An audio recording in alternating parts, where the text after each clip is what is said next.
Agora eu não lembro se eu liguei. Vamos ver de novo. Provavelmente eu tenha ligado.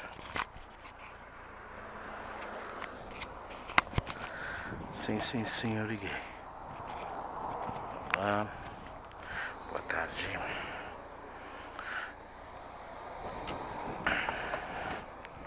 Boas tardes a todos.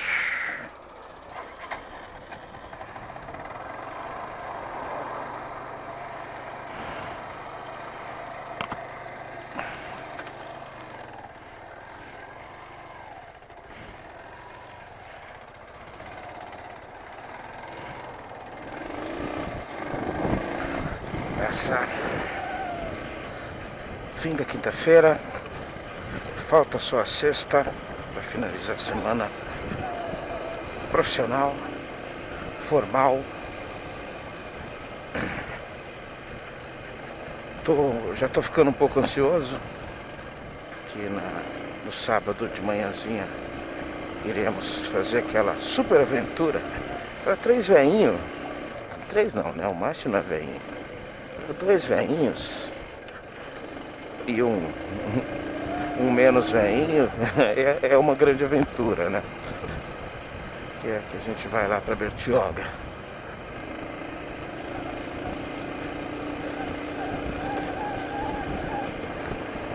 Não vejo a hora. Acho que vai ser bem legal, independente de qualquer coisa.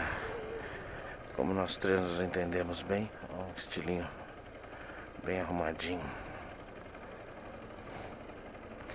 E tá chegando, né? Tá chegando. Vai ser filmado, vai ser postado. Serão vídeos mais longos e talvez meio malucos assim.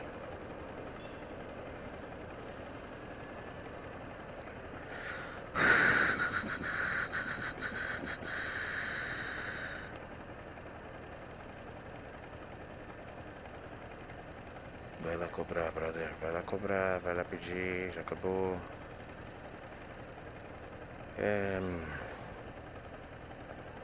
Peguei algumas informações,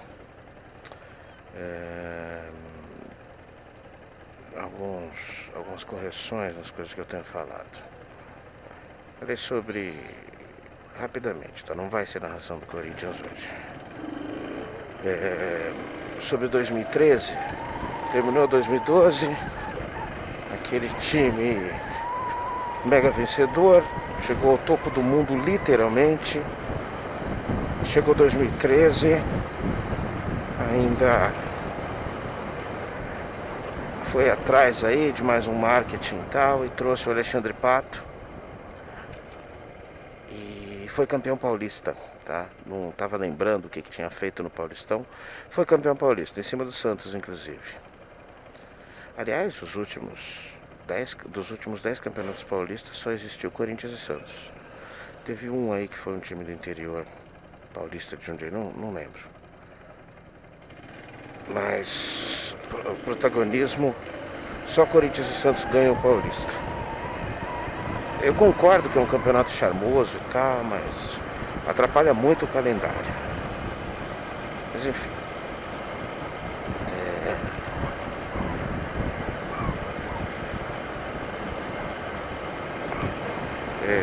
Precisava falar isso. Preciso fazer também algumas correções, alguns complementos informativos sobre aquela conversa que eu estava falando sobre a canonização dos mártires brasileiros. Primeiro, uma informação básica: o processo básico, burocrático do Vaticano, ele é assim: primeiro é beatificado, depois é canonizado. Canonização é a santificação, é declarar santo, tá? E o que aconteceu nesse último domingo foi a canonização mesmo, tá? Esclarecimentos: são 30 as vítimas da suposta, da narrativa que dá origem a esse costume, a essa informação sobre os mártires brasileiros. Foram 30 pessoas. Um detalhezinho sórdido dessa narrativa, também bem sórdida para mim, de que eles foram mortos por holandeses que queriam impor sobre eles a mudança do catolicismo para o calvinismo, para o protestantismo. Diz que um deles, ao ser morto, gritou: "Valei-me Nossa Senhora do Sacramento", alguma coisa, "Meu Senhor do Sacramento", enfim. E esse foi arrancado o coração pelas costas. Quando eu estava pensando assim, eu não acredito muito nessa história não. Depois de ouvir isso, eu tenho certeza, eu não acredito em nada dessa história. Mas eu já consegui a justificativa porque eu peguei historiador sério da região. Não me lembro o nome do pesquisador, do historiador, mas é do site Sputnik, não é um site qualquer. E ele dá uma explicação bem tranquila sobre essa questão.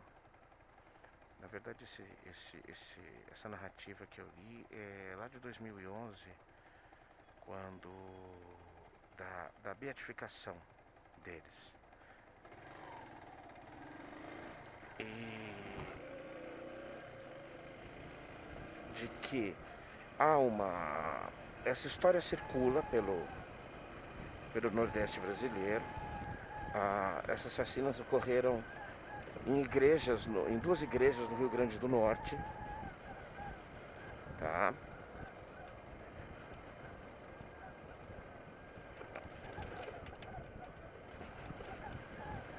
E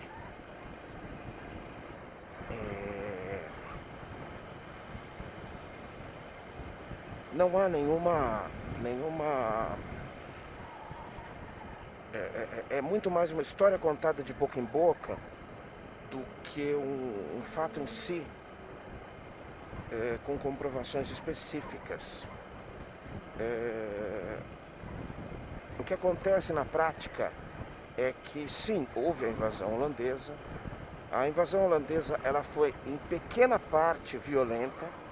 Houveram confrontos, claro, e esses também foram confrontos, mas em grande parte eles vinham para negociar. Os inimigos específicos dos holandeses não eram os portugueses, e sim os espanhóis.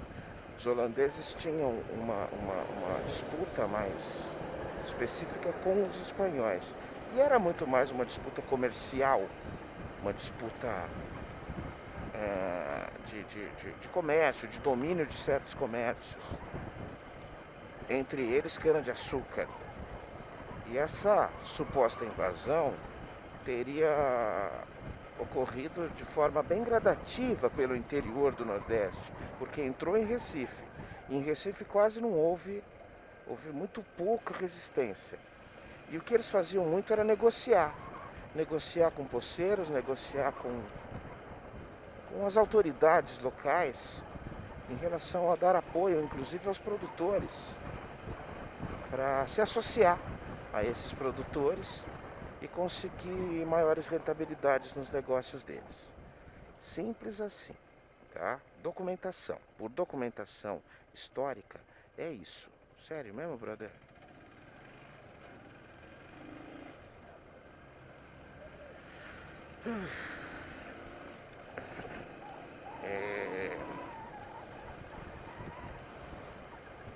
E sim, houveram insurgências, tá?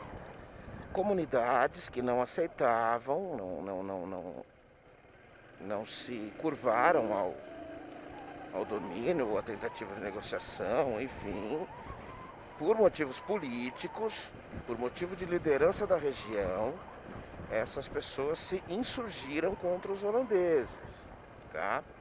Como houveram alguns confrontos um pouco mais inesperados, com baixas muito importantes para os holandeses, essas e mais algumas chacinas foram efetivamente realizadas. Não é que eram chacinas, eram esporádicas e no seguinte conceito: há uma insurgência esperando pela gente. Então a gente vai lá e acaba com isso antes de acontecer. Então foram mais emboscadas do que qualquer outra coisa. Explicando na prática, esses poceiros estavam escondidos na igreja, armados, aguardando para poderem esses sertanejos, né, esses ribeirinhos, né, estavam e ali eles aguardavam para a chegada dos holandeses para pegá-los de surpresa e, enfim, lutar, guerrear, matá-los, enfim, tudo que envolve esse conceito de relações humanas estranhas aí. Mas, enfim, estamos falando do século XVII.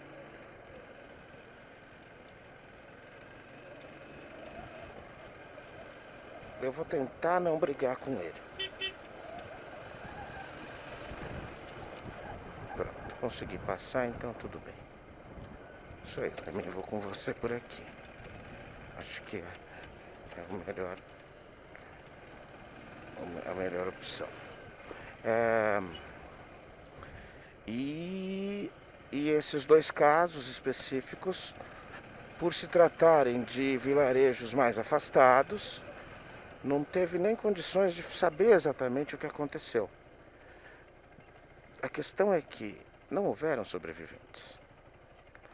Então, a Igreja Católica, com grande poder de dissuasão e para ser mais exato, não é dissuasão, poder de influência política, também sabendo que quanto mais pudesse, como é que se fala, angariar de comoção em relação a um assunto, isso é chato mesmo, né? Claro que ela se aproveitaria dos fatos. E foi exatamente o que aconteceu. Na verdade, essa história sempre circulou dentro dos meios litúrgicos e não oficiais. Primeiro, devido à precariedade realmente as dificuldades de poder se averiguar o que efetivamente aconteceu. Segundo, por um enorme interesse. Sim, vamos deixar claro que a Igreja Católica, ela tinha mesmo o temor do domínio. Oh, caraca, puta que pariu. Olha isso, cara. Não parece que eu tô no mesmo país que eu tava na segunda-feira, né? Havia realmente um efetivo temor da Igreja Católica em relação à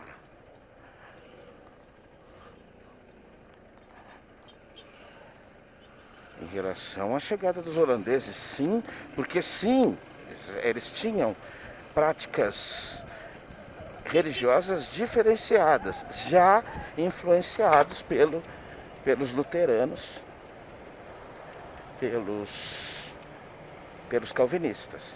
Mas, me fala uma coisa, agora aqui na base do racional, do correto, do simples, né? Do inteligível. Quando você já ouviu falar que algum grupo holandês estava envolvido em algum conflito relacionado à imposição de posição religiosa? Quando? Cara, tem a Guiana, aqui em cima, o Suriname, aqui em cima. Tá fácil para nós, sul-americanos, entendermos que isso não tem o menor propósito. É ambulância mesmo. Isso não tem o menor propósito. Isso não tem base nenhuma. É apenas e tão somente o uso de dessa história por alguns líderes da região que facilmente convenceram a população sobre essa história e ganharam alguma coisa com isso. E isso ficou arraigado num conceito da crendice popular, do costume popular. A coisa aí tá meio, assim, eu vou falar com o menor conhecimento ainda sobre o assunto. Sobre, assim,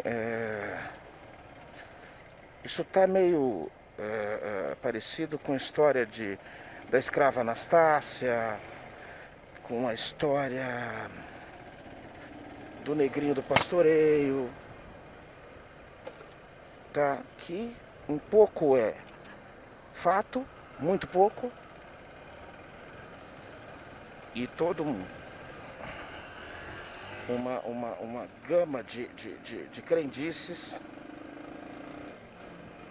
e toda uma gama de crendices provenientes de uma história que tem muito pouco de verdade.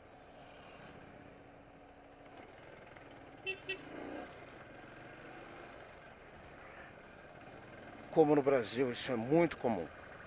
É muito comum. Você pega nas regiões, nossa, cara, não dá para entender o que está acontecendo aqui. Não dá para entender nada perto do que está acontecendo aqui. O que acontece com a segunda e os outros dias, né? Mas enfim. Tá, então peguei uma explicação muito mais honesta, racional e decente sobre o verdadeiro ocorrido naquele momento, desse fato. Não que seja o verdadeiro ocorrido, mas que seja alguma coisa mais próxima da verdade. Mais próxima da verdade.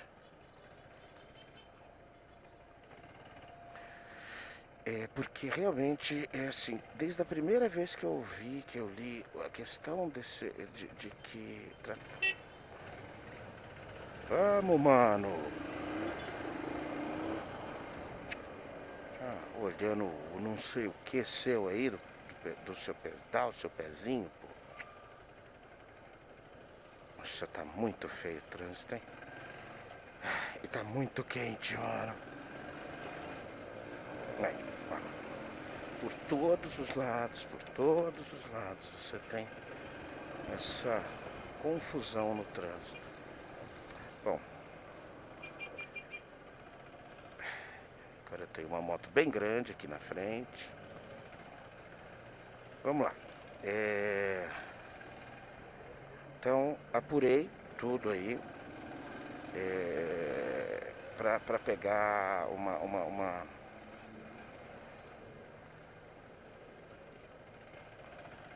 seriedade a mais, né?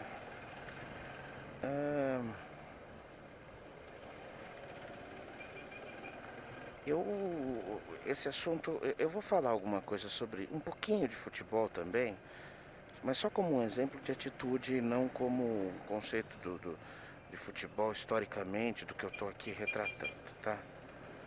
Mano.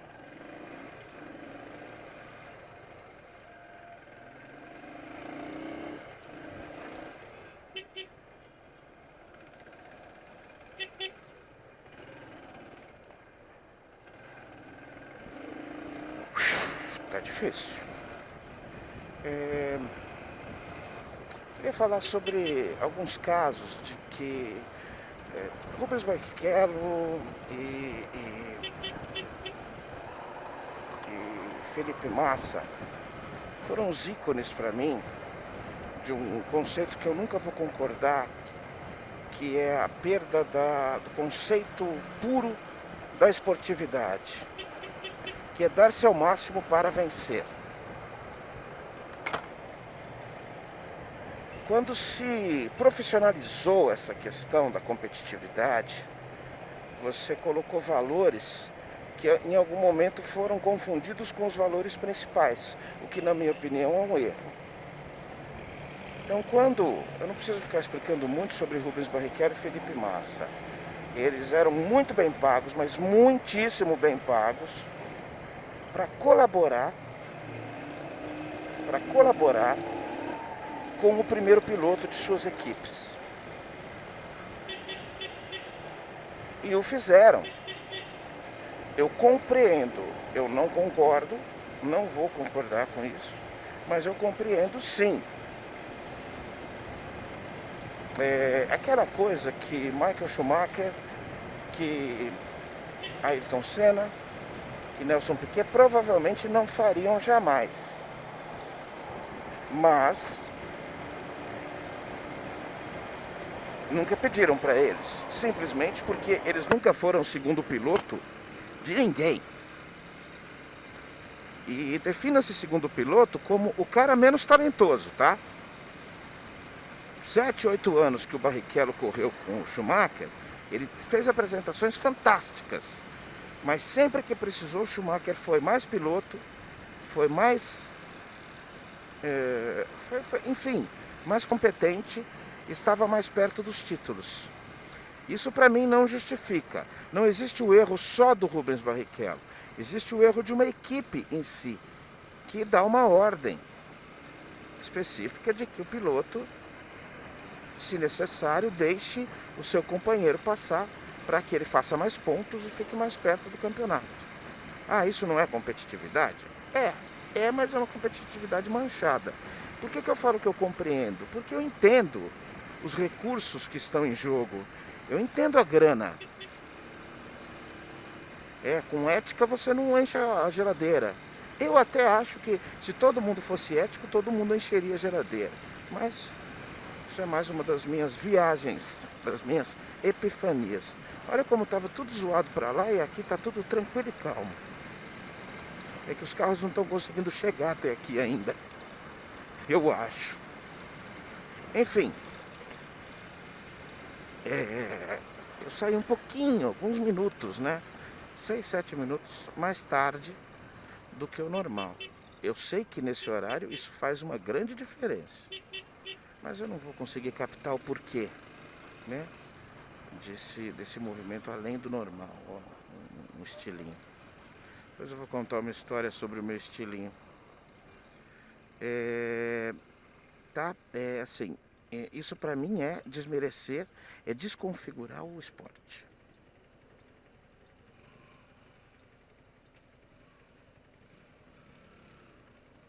Pronto, peguei um merda na minha frente.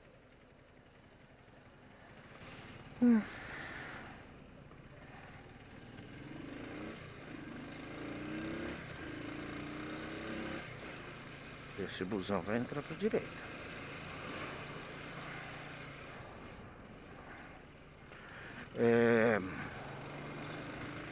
E aí eu vou para uma outra linha disso. Campeonato Brasileiro de 2010, aquele que o Corinthians terminou em terceiro ou quarto, acho.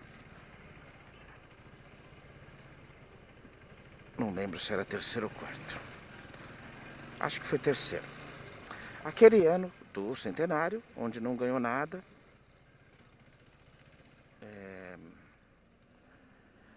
E que conseguiu a vaga para pré-libertadores, e na pré-libertadores do ano seguinte foi eliminado logo na primeira partida, na segunda partida, né? Na pré-fase, né?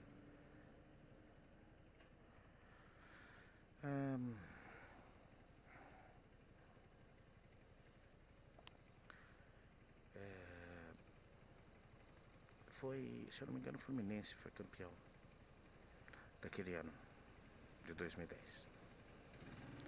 Campeão brasileiro.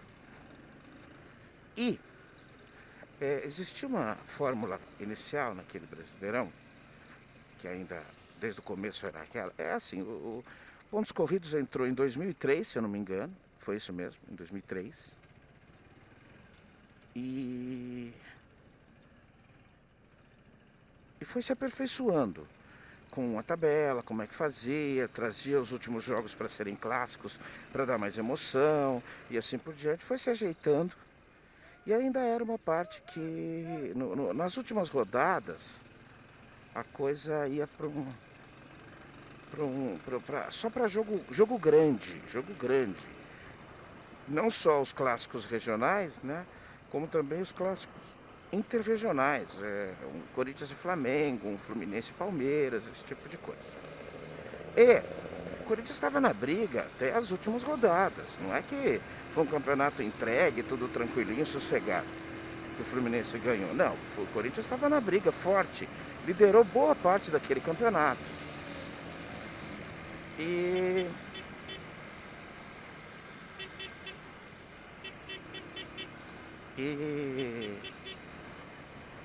os times grandes de São Paulo, principalmente o São Paulo e o Palmeiras, estavam fora da briga. Estavam em situação bem difícil.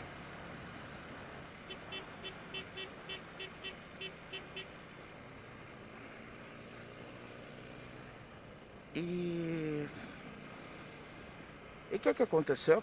Deixe-se claro que o Corinthians fez isso em 2009, tá? Deixe-se claro. Ele estava fora da briga e facilitou no jogo contra o Flamengo, porque, se eu não me engano, era Flamengo e São Paulo que estavam disputando o título brasileiro. E um dos últimos jogos foi Corinthians e Palmeiras, e tanto que foi um gol de pênalti do Flamengo e o Felipe, goleiro do Corinthians, aplaudiu. Caraca, mano, olha isso aqui, porra.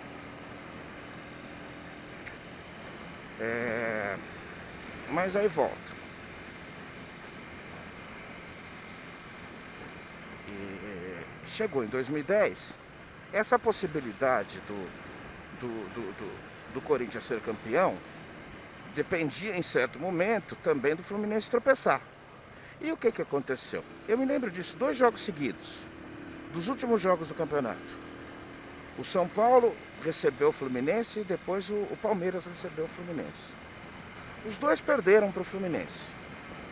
Eles tinham condições de ganhar do Fluminense, mas a própria torcida pedia que eles entregassem o jogo. Essa foi a primeira falha de caráter que eu encontrei no Muricy Ramalho. Eu até entendo a pressão do ambiente do futebol.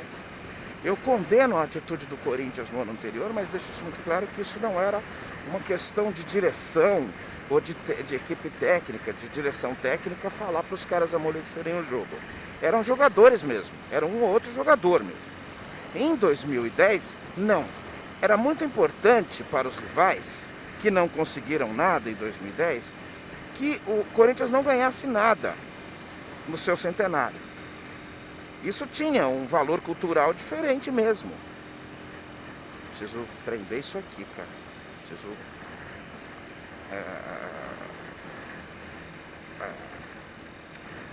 apertar esse parafuso aqui. Este parafuso.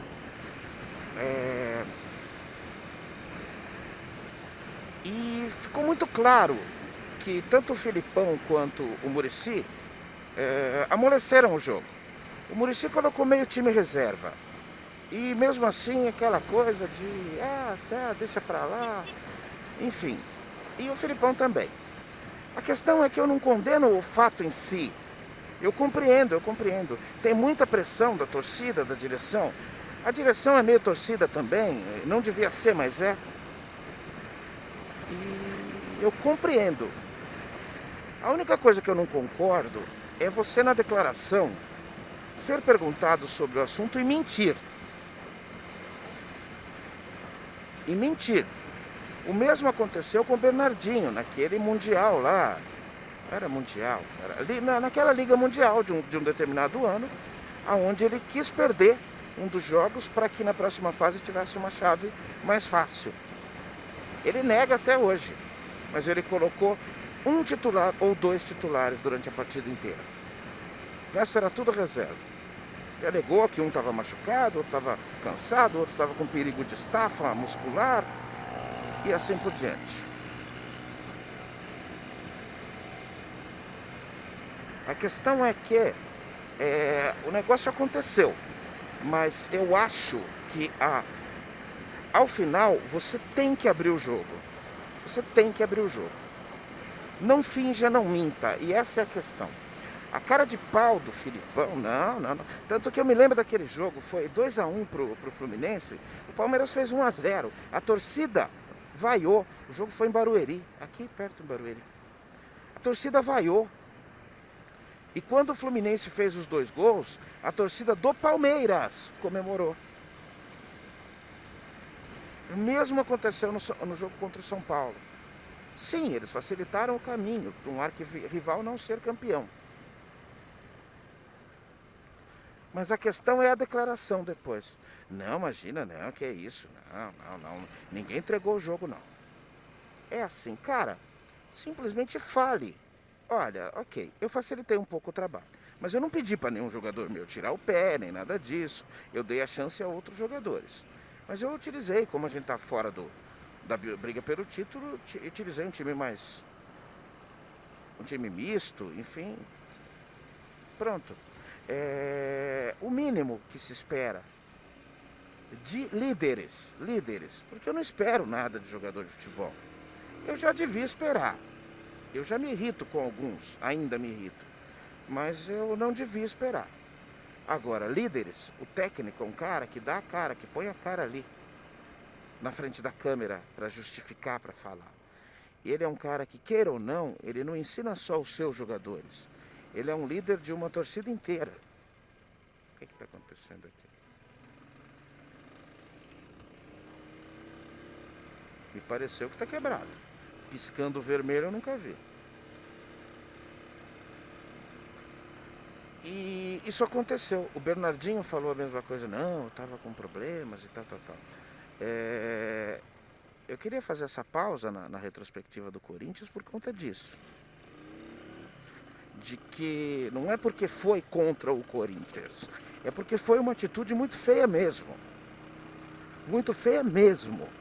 Desses retrógrados que ainda vão pelo nosso futebol. Eu dou um outro exemplo. Se eu não me engano, eu não lembro exatamente o ano. Não me lembro exatamente o ano. Um ano ruim pra caramba. O Corinthians tinha um time ruim, começou o ano muito mal, Campeonato Paulista. E já era essa fórmula atual de que os grupos, os times não jogam entre os grupos. Entre eles dentro dos grupos, jogam com os demais dos outros grupos. E o Corinthians foi muito mal, muito mal. Oswaldo de Oliveira, na sua segunda passagem, naquela eterna busca pelo passado, estava lá tentando melhorar aquele time, não conseguindo, é óbvio. E o Corinthians numa draga. Paralelamente, o Corinthians estava jogando no Pacaembu com o Santo André, perdendo. Paralelamente a isso, aqui em Barueri, o São Paulo estava jogando com um outro time, eu não me lembro exatamente. Mas ficou famoso o caso. E a torcida vendo que o Corinthians estava perdendo, porque se o Corinthians ganhasse, não dependeria de ninguém. Mas se o Corinthians perdesse e o São Paulo perdesse, o Corinthians seria rebaixado no Campeonato Paulista. O Campeonato Paulista. Eu não lembro mesmo em que ano foi isso. Estou chegando a achar que foi em 2010, no começo de 2010. Mas eu ainda vou ver isso. E o São Paulo tinha um cara chamado Grafite. Grafite, aquele que eu falei que não tinha nada que ter sido escalado pelo Dunga para a Copa de 2010. Mas um excelente jogador. Grafite, aquele que depois que saiu do São Paulo, quase execrado por causa desse conto que eu estou falando para vocês, ficou anos e anos na Alemanha, extremamente respeitado lá, jogou em 2 ou 3 times lá, foi artilheiro do campeonato alemão em vários momentos.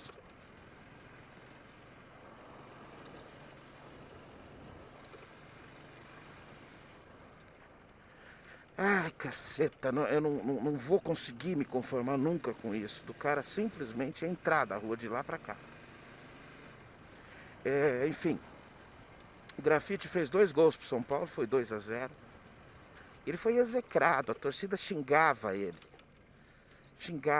porque o cara simplesmente foi profissional. Ele não tem nada de ser corintiano, nem nada disso, e se for também, dane-se. Ele é um jogador pago para jogar a favor do time dele. É o primeiro caso, né? O São Paulo parece que é bom nisso, né? Depois essa falta de respaldo pro Rodrigo Caio, então já dá para entender. Bom, São Paulo tem outras artimanhas, outras mirabolantes ideias de gestão, como por exemplo, aceitar a brincadeira do Bambi e não deixar que o goleiro dele posasse para Playboy. É simplesmente ridículo. Mas enfim, para Playboy, para G Magazine, revista gay.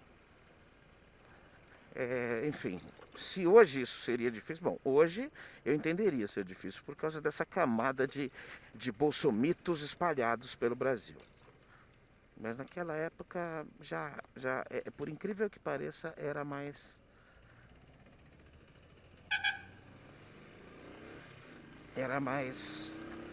fácil conversar sobre isso. E o cara fez os gols, o Corinthians não foi rebaixado justamente porque o São Paulo ganhou o jogo dele e o Corinthians perdeu o dele, mas graças ao time adversário de São Paulo não ter pontuado também. E é aquela coisa que sai do princípio do esporte. A gente tá num momento desses aí de alguma coisa nesse sentido, de times terem oportunidade de não ganhar, né? Acabamos de passar por isso. O Brasil, se perdesse para o Chile, o último jogo das eliminatórias, se perdesse para o Chile, a Argentina podia ficar fora da Copa. E essa imbecilidade da guerra do Brasil e Argentina, que quem ainda alimenta é só Galvão Bueno e 3 ou 4 imbecis.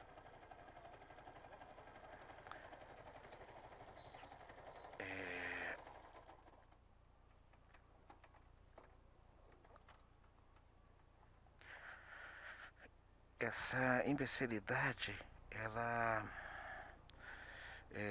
ficou bem clara aqui, neguinho pedindo por favor para o Brasil perder o jogo. O Brasil ganhou de 3-0, a Argentina também ganhou o jogo dela. Messi deu um super show, como ele sabe muito bem fazer, jogou sozinho. E tudo ficou bem, mas voltou o assunto, né? Opa, vamos entregar o jogo para se divertir, para foder os outros. Um abraço, gente, até mais tarde.